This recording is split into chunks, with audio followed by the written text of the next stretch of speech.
I've not done the whole talk slide thing before, so you're gonna have to bear with me. One of the things that I really, really believe in, a bit spiritual now, is we all have an individual essence. So if we were to all say the same line, we're all going to say it differently. We're all going to bring something to it. So no matter what, yes, there could be 5 other people or whatever, or someone's going to copy you or try and do this or try it, because there is imitation and there is bad mind at times and stuff like that.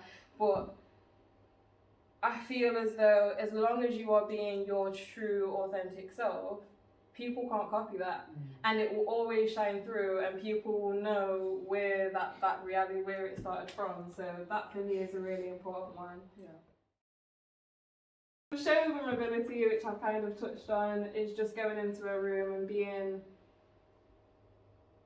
not confident enough, but whole enough in your being and in your story to know that there is worth.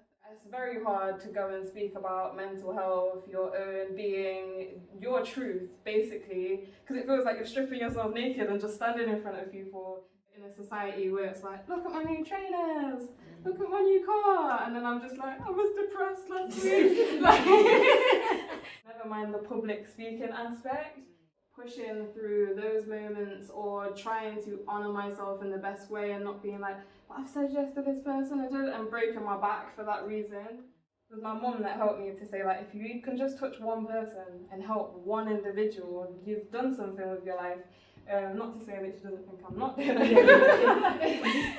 Taking that time for self-care is so important to kind of regenerate and allow yourself to rest. Don't just always be like, oh, someone picked me and I feel grateful for that, so now I'm going to say yes, because it's more, yeah, you've picked me, as you should, but now what are you offering to me? What am I getting out of that? I did this whole like, oh, you want me? Me. And I was like, okay, yeah, I'll do that, I'll do that, without actually realising in the background how much you have to manage yourself, how much you have to manage your time. A lot of people feel like they're not qualified to do something, you've got to go to uni or do this or do that, and I was just kind of like, as long as you've got that passion and that drive and that want to kind of send a message to somebody, that's all you need. There's none of that like classical training, and well, that's great too, but you're not limited to that. It took me ages to actually take that on or take on. When do you actually call yourself an artist of some sort? And then when you look at the societal constructs, I was learning Shakespeare in school, and that's a poet, so this is a middle-class white man, like, I've just put some words together. And I was just so nervous and anxious, and I got up, performed it, sweating like mad, like the lights were just, like, you don't notice how much you're in the spotlight until you're on the stage, not to put any of you on. It's fun though. It is. After a while you play with those emotions, but yeah, like probably the worst performance of my career. But I got up and I did it, because I just said to myself, like, if I go home and I've missed this opportunity, I'm going to kick myself. So I had no expectations. A lady came up to me after I'd started crying, and she was like, thank you for normalising my anxiety experience. And literally, it was from there that I was like, oh, my words can help other people, just like they're helping myself. Like, it was never meant for people originally. A lot of people are in a lot of similar places. We just literally I'm in this room, you're in that room, you're in that room, going through the same struggle. Like, people are interacting with every line, you've got to start again and reel off and all of those things, in comparison to being into a conservative crowd where people are just like, yeah, the difference. Then people would go really quiet, and like, it's only when my mum came to a performance and she was like, that's because they're listening, you're engaging them. But I used to get so scared of that, because I was like, they're bored. Why is no one, like, they're looking down, everything's silent, everything's stopped, is there something on my face? Is that bad? Is that you're having a whole conversation with yourself on stage, like, why am I here? When you learn, which I go into, like, your own worth and what you bring, then you realise why you're having a reaction that you do, positively and negatively. A small following of people that respect your words and your work is way more important than being like 5,000 followers, just hit 10k. Set a price that honours your knowledge, skills, time and expenses. Like, I cannot stress enough. Acknowledge your value or how you're valued by society. So I think that it's important to obviously know what you want to bring and what you're bringing, but also know what boxes you're ticking for other individuals, to know I'm going to charge you accordingly for that, or I'm not going to be undersold because you're using me, utilizing me for something that I'm not even aware of, because I'm just happy to be here. Well, I went to an event for an organization, and they had like a board of things that they enjoyed, and as much as there was like bags and bags of information, it doesn't go to the strength of me, but about 3 people wrote the poem. And it's because that interaction helped them to learn, it helped things to stick more than someone just standing there and talking for half an hour. Go for it, by the way, like crunching, munching is all welcome, like don't be too polite. People look at, oh, well that's a 15-minute job, or I'm going to a 10-minute performance, or whatever that is, but everything you've done up until that point to get to where you are, that's also your graft and things you've put in, and that's what you've invested. So as long as it's honouring that, and don't be afraid to ask other people, because I feel like this taboo of is just crazy to me, because I feel like that's what allows people to oppress. It's because we're not having these open conversations and kind of saying, well, why did you get paid £10 and I got paid 100 to be in the same place?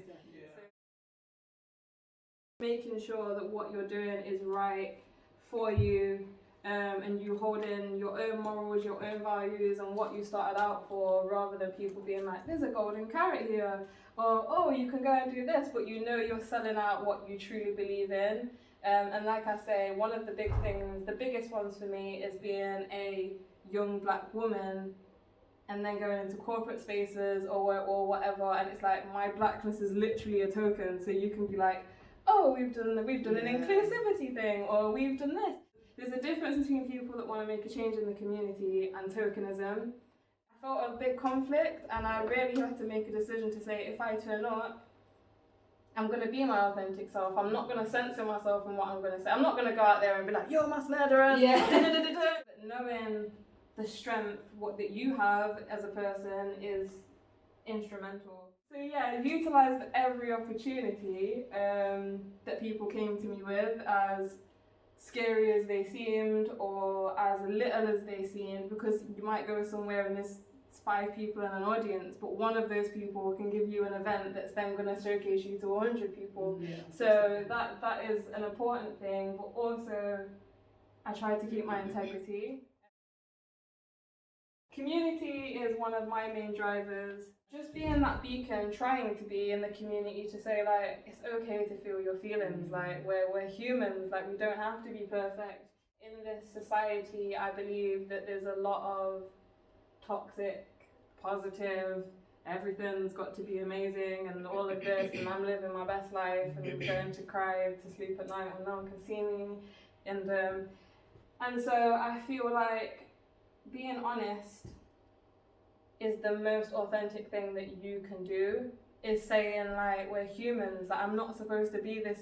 Well, to me, perfect is what is natural. And when we go out, we say, oh, like, nature is beautiful and all of that, but when we go out and it's full of imperfections. And a representation for those who struggle in silence, because I always say it, when I grew up, mental health to me was like Jean off EastEnders, and then sausage bangers, sausage surprise thing. Yeah, all of that, like literally, that was what was portrayed to me. I didn't see that portrayal, so that's, first of all, starts a lot of shame. So I feel like, yeah, just being able to say, to go to schools and stuff and be like, yeah, I'm here, I've had my own struggles, but it doesn't have to stop you. Yeah. That is an important part. Keep practicing your craft, don't be complacent. As much as I say you have your own essence, there's always something more to learn, even taking it out of poetry, out of the context, but in general, like, if we're not learning, what are we doing in life at the moment? So there's always something to learn from the smallest person to the smallest thing to the biggest person. Ask for help and advice. I'm saying this, I'm getting used to doing that myself. We don't know everything, and I think that that's the beautiful thing, is that we don't have to be a jack of all trades, because there are people and we can skill share, and we're all like, I feel like sometimes we're like, this lonely experience, and I'm really, like, literally, it's like, look up and look around at all the people around you and utilize that, and don't be afraid to say that I don't know, or you're in a meeting with something, or you're reading a contract and you don't know. Do you know how many people I'm just like, what does point A 1 verse 7 mean, and where did this come from, and what does that mean to me? The amount of times I've had to like Google something, Google a word or try and work out, and you're learning on the job and self-employed and there's taxes here and this there that you're having to like balance at the same time and understand it all. All of these other little things, time management, money management, all of those things as well. So a lot of the things that I've done, as I say, given my journey, it was more learning on the job. Yeah. I don't believe I ever had a chance to be like, this is what I'm going to do, and this is the 5-year projection. Not being afraid to ask those questions is important. Creepy men. That's an understatement. I was trying to be so political, so conservative in that. Why are you trying to video call me when you added me 2 minutes ago? So I feel like sometimes as well, when you're out there as a creative, it's hard to know who's adding you because of an actual possibility of creating something, or who's just adding you to be like, hey babe, like after 2 seconds. There was a guy who kept on turning up to all of my performances. You just don't feel safe to step out sometimes and know who's around. So yeah, that was a big barrier.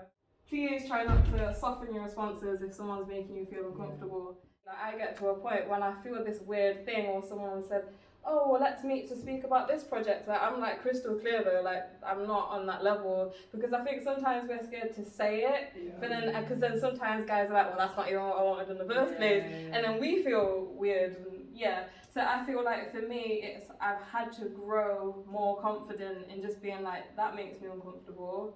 And but that makes me uncomfortable, and I don't care how Sarah or Jane took it, that makes me uncomfortable, and I'm going to stand in that. Because I feel like there are a lot of guys that they'll basically dangle the carrot of this performance, or I've got this studio time, or I've got this for you, or whatever, to then have an ulterior motive. So don't ever feel like, is it just me, is it in my brain? Sometimes you can sign a contract or you can agree to do something, and then people just feel like they're entitled to your time 24/7. Like, I've had organisers call me at 11 o'clock at night before, people email, message, and the expectation for you to always answer back and always be on tap to them is another thing. My words may not conform to your norm. They may not follow a particular form, they may not transform a morning into a beautiful break of dawn, but when I perform, my words are nothing but eloquent. It's evident that I don't need to use prose or haikus to speak my truth. So, excuse me. If I don't pronounce my words properly, it's the knots in me. These words are knots in me, and they are waiting to be detangled. It's important that we hold the candle to lead the way to dismantle the system in which we've become entangled, making us examples. Showing how docile we can really be by teaching us that we need degrees to really see that there's a war and we're still in slavery. Because you can't think a thought accurately if you don't have the right vocabulary. They wrote laws so some couldn't read. Now we proceed to teach our seeds that it isn't cool to read. Which means that it isn't cool to talk. Don't share uneducated thoughts, because you may just break down doors that were unknown to you before. You may just be the diamond in the dirt that discovers its worth and starts to polish itself. Thank you. Woo!